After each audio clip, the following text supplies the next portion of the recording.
Before we dismiss the panel, are there any questions from my colleagues? Mr. Valadao? I didn't get a whole lot of information out of this panel here as far as business plan, but one question I get a lot is, you're expecting $55 billion from the federal government over the lifetime of the project to come in. I've heard comments people are expecting or hoping that Obama wins a second term so we can continue with funding. Do you honestly believe that there's enough? I mean, we don't even have the support here in California. We've seen polling that 62% would kill it today. It's been called the boondoggle in D.C.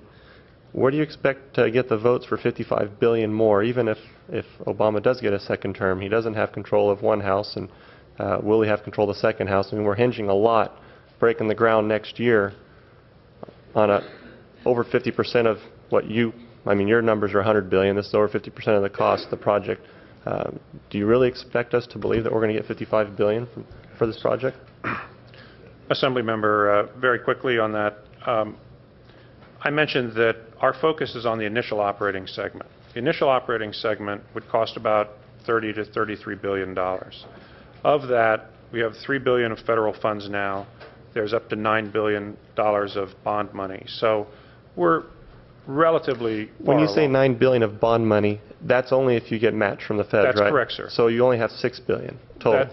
Right, but Okay. what I'm saying is we don't need to expect $55 billion from the feds. You're expecting $13 billion in the next 10 years. I'm saying that No, that's that what is your a more- business plan says. we $13 say, billion in the that's next right. 10 years. Yes. We have to. Well, they're looking for almost over $1 trillion in cuts. Right.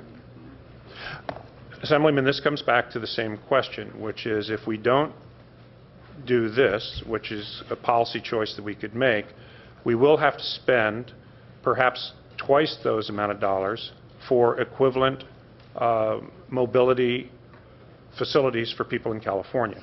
Will we be able to maintain the existing infrastructure and the new high-speed rail? Because we have roads to maintain. I'm sure you read the report last week or earlier this week that talked about how we don't have enough money to pay for the infrastructure we have now. That's right. I did read that report, and it's very important. And if I were sitting in your place, I would be very concerned about that as well. So that's certainly true. But I do want to say that, again, if we get to the initial operating segment, it changes the dynamic because it brings in private dollars. It reduces the amount of any further federal money we'd need. And that brings up an interesting point. The private dollars, we were told that there was going to be private investment early on. I remember Mr. Van Ark in my office one day talking about people lining up to invest in this thing early on. And now the business plan comes out saying that we have to get the first part started for the private money to come in. Do we really expect the private money to come in? Yes. Because what we're talking about, if we can complete the iOS, you're looking at the sale of forward revenues, which are documentable, which is done all the time in this country and has been for years. We took it at an 8, 11, and 14% discount rate, which is unbelievably high. We can't even sell the bonds. You asked me whether or not I could sell the revenues. Yes, I can sell the revenues.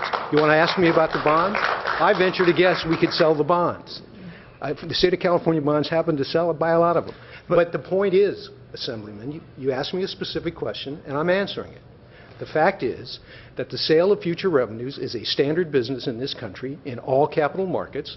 We took it at more than reasonable discount rates. So the answer to your question is yes, we believe we could sell those future streams on a 30-year concession. Okay. And after that 30 years, because these are 100-year assets, we could sell it again, and then we could sell it one more time after that. And the reason I asked this question is because I was told in my office that we were going to have private investment early on, and we could expect to have that money here, and people were lining up to do this. And now the business plan has changed, and it's different in the book than what I was told. Assembly member, I will why would I have correct faith that. in the system as is now? Assembly member, I would like to correct it.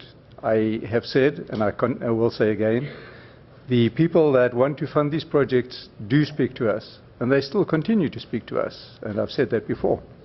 I've also always said that you can only fund these projects, because that's my background, you can only fund these projects when you get close to the revenue stream. It's never been any different. That is fact.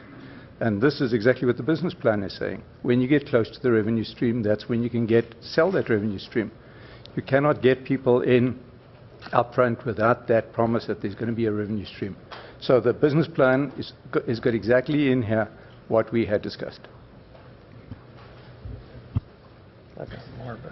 Jerry?